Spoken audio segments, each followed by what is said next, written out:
This next question is from a voter in Madbury, and this is for both candidates, and we will start with Fenton on this one. How do you feel about global warming / climate change? If elected, do you think this subject is worth any of your time on the state level? The subject is worth a lot of my time on the state level.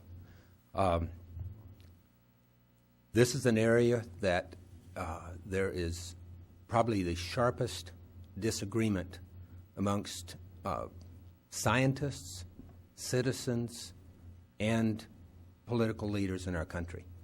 Major, major disagreements. In 2000, we were told that in 10 years we'd have 7-degree climate change. More conservative number was 5-degree climate change, climate increase. We've had approximately 1/4 of a degree.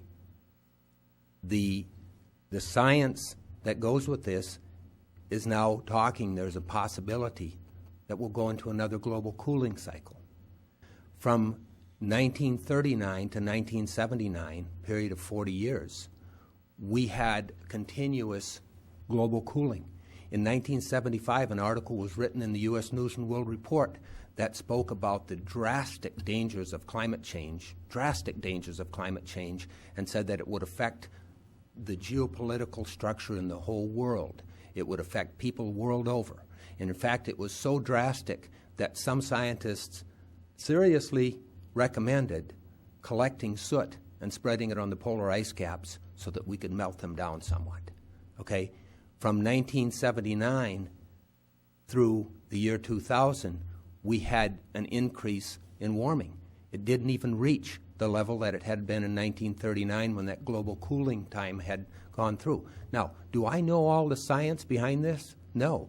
That's why I have a lot to learn on this. But I also have seen, and I believe that that there is a lot of scaremongering in this topic. And I believe that the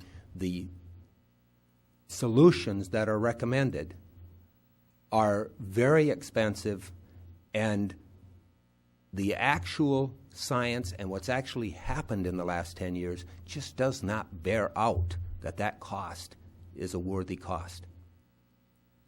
Thank you for your response. Jackie, we'll throw that question out to you as well. 3 minutes. Thank you very much. Like Mr. Groen, I'm not a scientist, but I will say that it seems to be pretty well settled science according to credible scientists. Now, there are a few that belong to Heartland that, and if you read their publications, which I have, I question, with some measure of skepticism, their credibility. But climate change comes down to some pretty fundamental things for me. And I can tell that story by a possum and a bird. 25 years ago, I was in Exeter and I was headed home, and it was about 9 o'clock at night. And the biggest rat I ever saw in my entire life walked in front of my car. And I threw the brakes on and I said, my God, it's got to be an irradiated rat. They really have started to do it. I didn't think it had a human brain, but I knew it was a rat because the tail on it was a rat. And so the next morning I got up and I called Fish and Game. And I said, I was not drinking. I'm dead sober. 2 cups of coffee, which may have made me a little hyper that time of night. But I think I saw a giant rat. And so they said, well, explain, what it looked like. And I did. And they said, well, that sounds just like an opossum, but we don't have them up here. I said, do you suppose somebody dropped one off? And they said, well, I don't know. We just basically don't have one. So I was talking to a climate specialist a couple of weeks ago, and I was telling this story. And he said, oh, yeah. He said, you used to only find them in Virginia. And some folks actually thought that was quite a delicacy. I would prefer it, but they had to get past it first because I guess they're kind of nasty animals. But he says now he sees them regularly here. They were also talking at this event about how many birds have changed. Now, for most of us, seeing an opossum cross the road now or seeing, various types of new flora and fauna is not a big deal. But I'll tell you what is a big deal, our maple industry.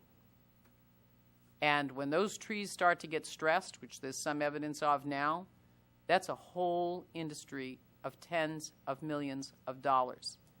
What's Really important is our ski industry, hundreds of millions of dollars. Our state, the second largest industry in our state is tourism. You bet we ought to be watching this, and we ought to do everything humanly possible. And I would just end, given the 30-second mark just came by saying it doesn't matter whether it's real or whether it isn't, because our dependence on foreign oil makes us vulnerable in more ways than simply climate change. So I would say I'm on board, and I know that I share with Mr. Groen a love of hybrid cars. I hope that he'll join me in my effort to do everything possible to make our buildings more efficient and our cars more efficient, and to take that challenge regardless of whether it pans out. All right, thank you, Jackie, for that response. Question is from a voter in Somersworth, and this is for Jackie. New Hampshire has struggled to balance its budget over the past 2 years. The Senate approved expanded gambling, but the House of Representatives did not. Why did the Senate majority vote in favor of expanded gambling? Because it's another form of business, and because many of our residents are already gambling. 72 buses, in fact, that may be up or down depending on the economy. They were having a bit of a difficult time in Connecticut, getting folks to go down there as much as they used to. But 72 buses go every day down to Connecticut, to Foxwoods or Mohegan Sun. They go up to Bangor, Maine. Our citizens are gambling. Gambling is here. I mean, it's putting your head in the sand to think that it's not occurring. And but what happens is, so we already have the gambling occurring. We already have gambling problems occurring. We have plenty of places for people to gamble. What we don't have are programs for problem gamblers, and we don't have the money for it.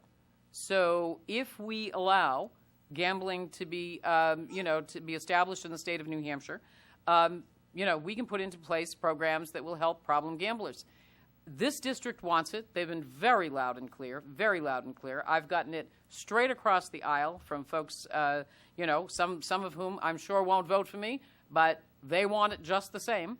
And, as I said last night, I'll say it again tonight. I take my marching orders from this district. Thank you, Jackie. Fenton, 1 minute to respond or answer that question. Very good. In the first place, the marching orders that I get from this district are very different from that. I do hear some who favor expanded gambling. I'm opposed to expanded gambling, a system that requires 50% of the revenue to administer the collection of that revenue and does it in palaces. I don't think that's a good way for the state to raise money.